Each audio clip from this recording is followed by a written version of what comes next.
This video is the result of a long process of building and tweaking and is a build guide for my PvP Magicka Templar and ESO Morrowind. If you've played a Templar or read any of the more recent patch notes within the past few months, you'll note that we've had a bit of a rough time of it. First with the nerfing of our most sacred skill, Radiant Destruction, and second by the removal of our major mending from our Restoring Light skill line. Despite those things, I still very much love my Templar, and I don't think I could ever play any other class and feel as much myself while playing. Let's get into the guide, and I'll show you why Templars are still a force to be reckoned with in Cyrodiil. I like to run dual swords on my offensive bar, ensuring that I receive at least 2 5-piece bonuses and some extra damage. Staves are not a bad choice, but if you have one, you should really be using a Maelstrom staff, and they are hard to get.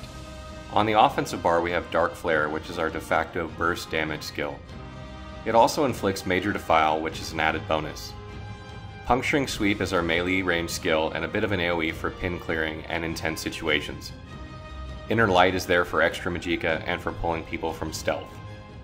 Aurora Javelin is our hard CC knockdown that has surprisingly good damage. You can consider replacing it with Toppling Charge if you prefer to play more of a melee style character. Radiant Oppression is our execute ability, and Soul Assault is our ultimate that is cheap and excellent at taking out a single target quickly. This bar, for all intents and purposes, doesn't change much. On the defensive bar we have much more flexibility, and it all depends on what you like to use. Structured Entropy is there for a major sorcery buff and a bit of health.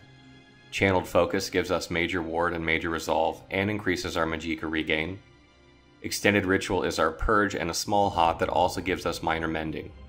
I find that Ritual Retribution, while nice for the damage, doesn't purge enough effects to be useful as you would think, so I use Extended.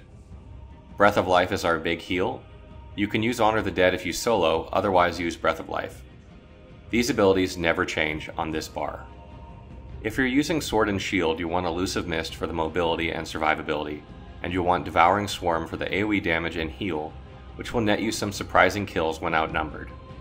If you're using a Destro, you're going to want Elemental Rage or Eye of the Storm for sure, since that's really the biggest upside for using one. And either Destructive Reach or Elusive Mist, depending on how large of a group setting you are playing in. If you're using a Resto, you're going to want Light's Champion or Devouring Swarm, and Healing Springs for the AoE heal that you can spam.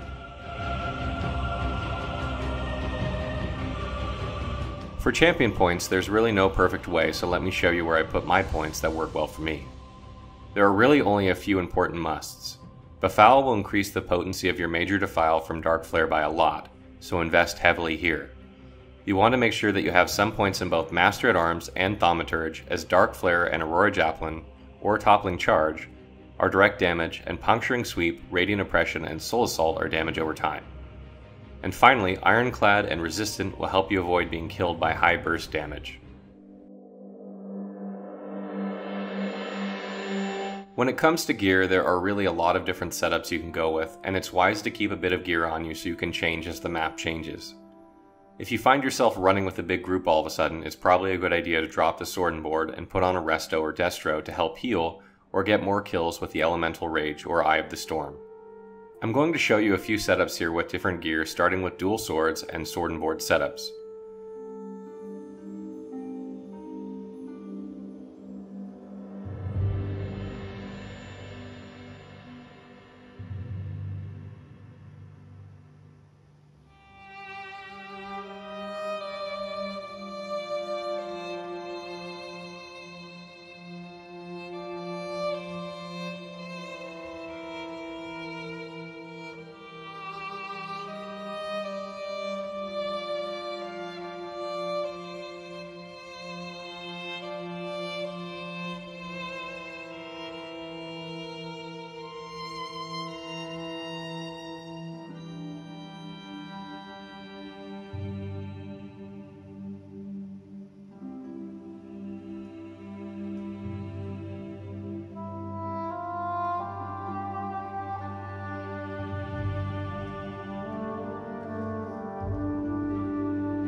I like these because it allows you to use 2 willpower swords for extra damage.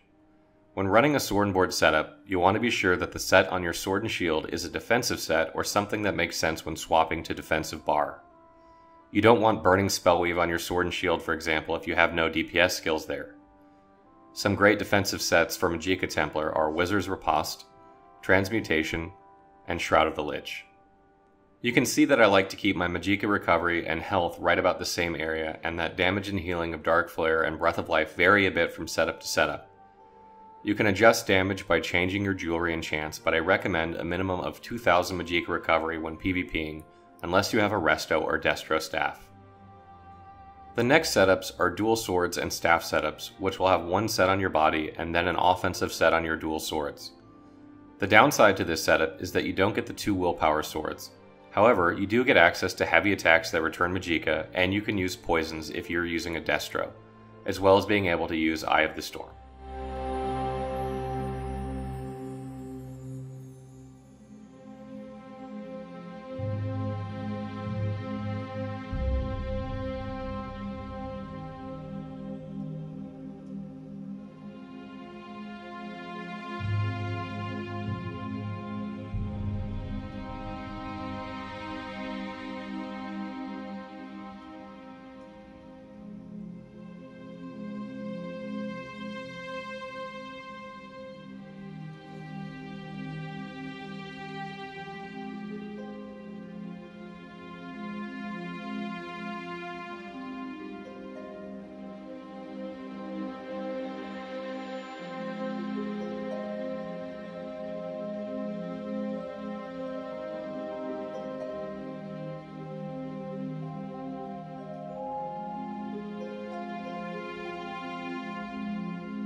You'll notice again that the values vary a bit, but come out similar.